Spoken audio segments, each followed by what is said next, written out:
ज्योति गलत है, ज्योति नौटंकी कर रही है, ज्योति बदनाम करना चाहती है। क्यों बे दलालों, अपने पिता को छोड़कर पवन सिंह के बाप मानने वाले, माँ बहनों को परोसने वाले लोग, कहाँ है तुम्हारा जवान? सूख गया है क्या?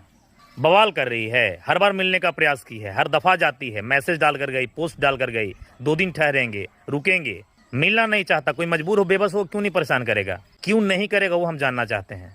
और इसके भाई और घर वाले तो चाहते हैं कि पवन सिंह का संतान ना हो, बाल बच्चा हो ही नहीं, शादी नहीं करे, क्योंकि ज्योति गलत है, ज्योति नौटंकी कर रही है, ज्योति बदनाम करना चाहती है। क्यों बे दलालों, अपने पिता को छोड़कर पवन सिंह के बाप मानने वाले, माँ बहनों को परोसने वाले लोग, कहाँ है तुम्हारा जवान? सूख गया है क्या?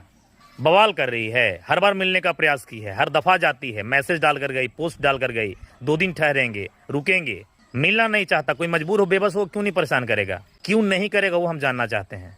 और इसके भाई और घर वाले तो चाहते हैं कि पवन सिंह का संतान ना हो, बाल बच्चा हो ही नहीं, शादी नहीं करे,